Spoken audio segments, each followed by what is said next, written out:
like he meets a guy named Josh Groban, and it's like, oh, okay. Oh. Yeah, we can work with that. Yeah, we can work with that. He meets a guy named Michael Bublé. Oh, it's nice that you're singing here at this wedding, but you can probably be one of the biggest stars in the world. Hey, Celine, you sound good in Quebec, but I think you do better in LA. Yeah. Let's go. That's just crazy. I actually want you to watch us kind of jam with some of the songs. They might not be whole songs. Yeah, we're going to see what works, and we're going to have fun. And I didn't want to do that before you got here. I wanted you to watch how we actually would prepare for something like that. Yeah. So it's not stiff. It's not like, okay, here's the, we're just going to have fun. You like 6, 7 students? Uh-huh. I always keep consistent students, some celebrities, some not celebrities. I never want to just be a celebrity coach, but I always want to keep my ear to the ground, keep, high school student who's really eager, I do it a couple times a week. I think it's better to have a vocal coach that can sing. Unless you just want to know the anatomy. I want a chef that can cook. You gotta learn everything. You gotta learn how this machine works, what's inside, how it works, and then teach the classics. The classical music that we were taught was correct, but it keeps your voice healthy. But it's cool to teach American music, which is undertaught. American music contains a little more air sometimes, and we sing on microphones. We develop that. We're a little more like this. She's out of my life, share my life. We use air, and that's an American pop thing. That opera music, before microphones was made, to sing to the back of the room. You were not heard if you were not singing classically. Yeah. You had to project. And then microphones change everything. What do you think it is? Do you think it's 50% built into you and 50% learned? Like I always said about Natalie, when we did the Unforgettable album, she didn't live that. I mean, she didn't learn that music, she lived it. So it was part of the DNA, right, from her father, and just, Right. You can't learn it. So for like Bublé, who I think swings as hard as anybody on the planet, his phrasing is insane. He just spent his whole life with his grandfather feeding him songs, Hey Sunshine, please learn this song for me. It'd be some old 30s Cab Calloway thing or something. Every week he had to learn a different song for his grandfather. His grandfather then started playing on him, going like, I don't know how much longer I got to live, just learn this one more song. So he learned everything. He learned it and lived it. To love a song.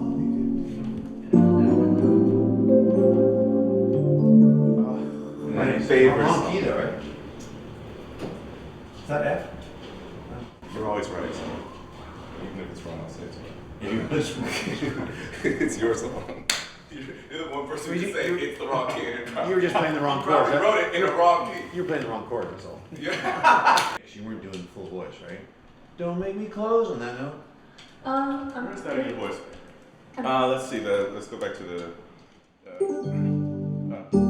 Close one more door. Close one more door. Is that as meaty as you can make that? Close. Close. Pull it down. It's a little. Almost make it a little bit hard to sing, just bring a little flatness to it. Close. That's better. It's definitely there. Yeah. It's just, it sounded like you were doing a mix on those notes a little bit. I thought I was doing full voice, but maybe I was doing. Even if it's mixed, disguise it as full. I want you to make us perceive it as if it's not as easy because your voice sits so high. Close one more door. It was tough for Whitney to sing that, to hit it, and that's part of the reason why it's so great. Because she said, you gotta lower the key, I can't do it in this key. Are you serious? Yeah, and I said, you gotta do it in this key, because those were before you could just push it. You couldn't push a button and change the key back then, right? So I said, you gotta do it in this key, sorry. No time. I always wondered that. She said, yeah, you can do it. And she did it. She sure did. And you can feel she got to the brink, the very brink. People are like, I just got her last show. They're like, she can't do that again.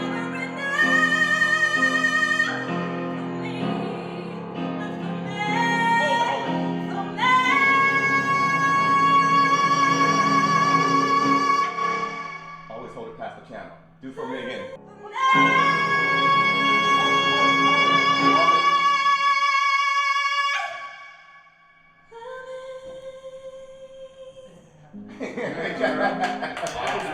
Yes, Diva. Yes, Diva. That's the trick. Hold it past the piano. It keeps you in control. You're more likely gonna crack. Yeah, even in opera, you.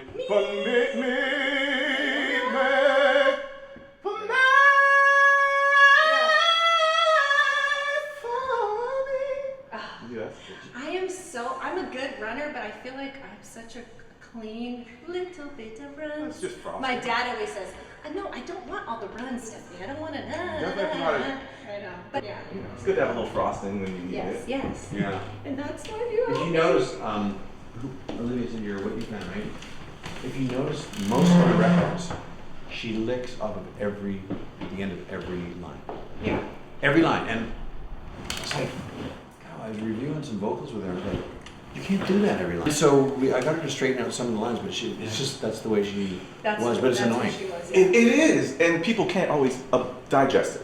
Right. And then she had to do it in the later years. It was her only way to get through it.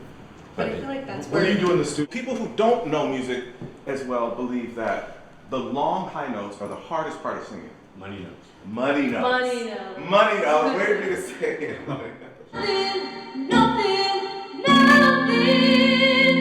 You don't sing nothing so much.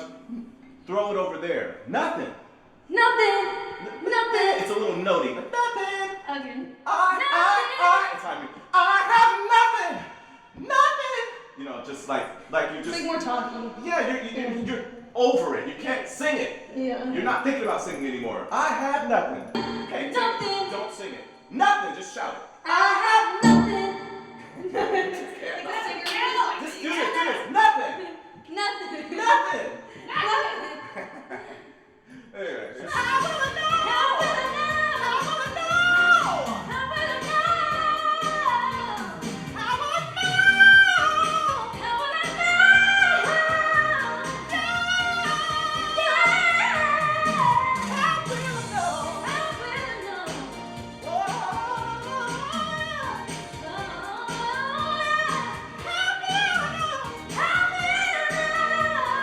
I love your voice right there. Just so I can learn a little about, is when you go into mix, is that to save your voice, or is it because you don't know the difference, or you don't know that money notes are better? Broadway singers use mix because they have to, because they do 8 shows a week. Yeah, So all shows. if they were doing that song 8 times a week, they would never survive, right? Without doing the mix. Exactly. Part of it is I don't really know if you know where your voice switches, but when you just think of the person going through this and the intensity they would give to it, it should fall in the right place.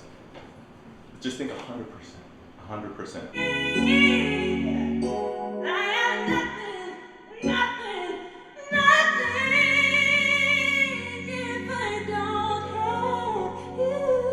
Rush the end, don't rush the end. Make us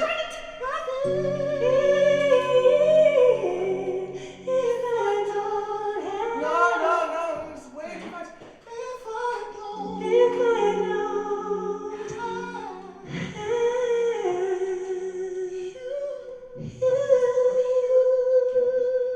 Always make people wait. Just Whitney never rushed.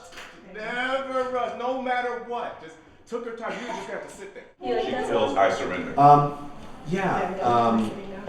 I did that song actually, but it wasn't a big hit. And we thought it was going to be a hit, but it wasn't a hit. And then there's a pop song that stole from that song. Really? But yeah, how's the how's the chorus go? Yeah. How's the chorus go? That. There's a pop song, a big hit, but it's in major though. Oh. It's enough to be sued, probably. It's enough to be sued. I think so. Go. I think I could find a well to stand for every dream and forsake the solid ground. Could you just do it again, just to the end of the first chorus? But the first chorus, could you sing it softer? Not the opposite of what I asked you last time. Yeah. So that it's more sort of like in the, I guess the Mariah kind of, you know, because I don't think the first chorus should be as belted as the last word. And when you're doing a whole chorus like that, in that that softer voice, which is really nice, you can always throw in one thing, Yeah. one note, like even in the soft chorus, just half a line where you get big for a second, get their attention. Something special comes. Do a little something right there. Are you talking about to me? I'm talking about stepping on the gas. Yeah. On the second line of the second half. Okay. So you're soft for the first line of the second half, and then you step on the gas. I told Celine that the Titanic would ruin her career. That's about as big as it gets. That's You crazy. record that song, it'll ruin your career. I still hate it. But That's real musician right there. No matter how big a song gets, if you don't like a song, it's just, you're not gonna like it. Totally like it is. No amount of people can make you. Yeah, absolutely. and it actually came out and it was a stiff. And then the movie came out. And then they re-released it. And And then it was the a rest hit. is history. I guarantee you that this Frenchman doesn't know who Tina Marie is. Actually, yeah, I was gonna ask you. You're But French did as you well. Have enjoy you heard of those? Tina? Yeah, I love it. Great. Have you heard We of got it? 2 freshmen in the room. Yeah, he's Oh, another French as Frenchman? well. Yeah. Oh, you're French too? Yeah. That's cool. It's not cool. That's cool to us. Funny. You don't know Tina Marie? No, you don't know Tina Marie. No. Do you think that a singer can learn pitch? I think pitch can be taught, but it depends on how well you hear. People who are deaf don't have good pitch and they don't mimic that well. But the gift is being born a listener. I think that's the 50% that I got. And the rest is the environment and the work I put in. I think the gift is listening. But if like Stephanie and Olivier, we're constantly, same great voices, but we're constantly a little bit flat. Can they be taught to sing in tune? Yes. They can.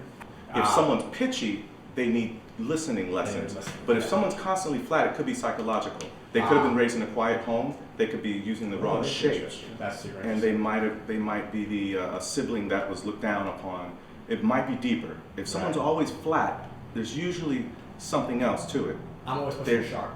Some people are always pushing sharp. They're a little anxious. They're a little people who are a little bit, Yeah. you know, a little bit over the top will constantly go sharp. I don't consider that a pitch problem, even though it is. Yeah. It's not necessarily a hearing problem. Sometimes it's more than that. Definitely. But if someone's constantly sharp or flat, they gotta just be around a piano and constantly hear correct pitch. And you I can think drill. great singers know when they're out of tune. Yes. And, yeah, other singers don't. Well, you guys are the best part of my weekend. For sure. Look, what talent. All 3 of you. Oh, well, 4. And maybe even more. Maybe even the Frenchman. Bieber's killing it, I think. Your Canadian little brother. Well, my 3 Canadians, right?